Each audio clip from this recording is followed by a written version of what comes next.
Halo teman-teman, pada hari ini kami dari kelompok 3 akan menyampaikan materi terkait peta jabatan.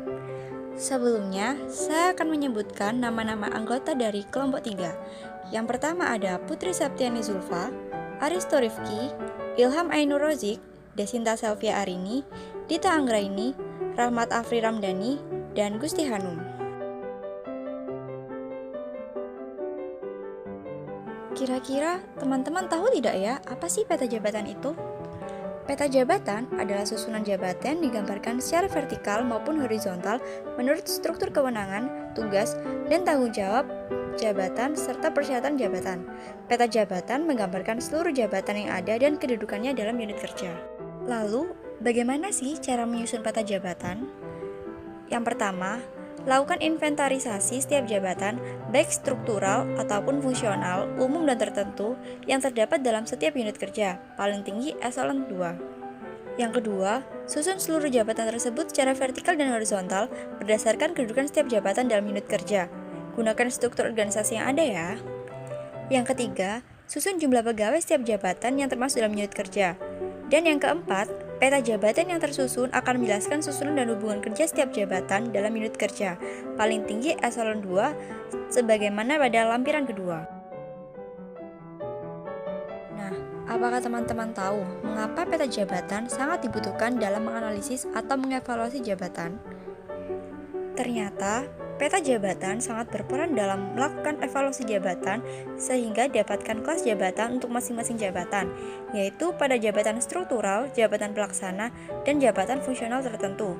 Dalam sebuah evaluasi jabatan, peta jabatan juga dibutuhkan sebagai gambaran kebutuhan jabatan dalam suatu instansi. Dalam perekrutan pegawai kedepannya sangat bergantung pada hasil peta jabatan. Jangan sampai merekrut pegawai yang tidak ada dalam peta jabatan atau dalam artian jabatan tersebut tidak dibutuhkan dalam instansi tersebut. Selanjutnya adalah dasar-dasar hukum yang melandasi peta jabatan. Yang pertama adalah Permenpan RB nomor 34 tahun 2011 tentang pedoman evaluasi jabatan pasal 1 menyebutkan bahwa pedoman evaluasi jabatan ini digunakan sebagai paduan dalam menentukan nilai dan kelas jabatan pegawai negeri. Yang kedua ada UU nomor 5 tahun 2014 tentang aparatur sipil negara.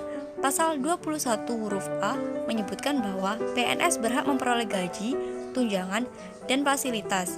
Pemprov Jatim memberikan tunjangan dalam bentuk tambahan penghasilan pegawai atau TPP berdasarkan kelas jabatan. Yang ketiga, Permenpan RB nomor 1 tahun 2020 tentang pedoman analisis jabatan. Pada informasi jabatan yang terdiri dari 17 butir, salah satunya adalah kelas jabatan. Dan yang terakhir, Permenpan RB nomor 39 tahun 2013 tentang penetapan kelas jabatan di lingkungan instansi pemerintah. Pasal 4 menyebutkan bahwa pejabat pembina kepegawaian mengusulkan hasil evaluasi jabatan sebagaimana dimaksud dalam pasal 2 ayat 2 untuk divalidasi oleh Kementerian Pendayagunaan Aparatur Negara dan Reformasi Birokrasi.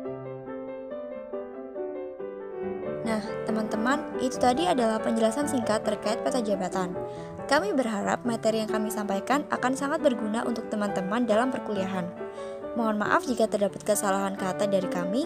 Sekian dan terima kasih.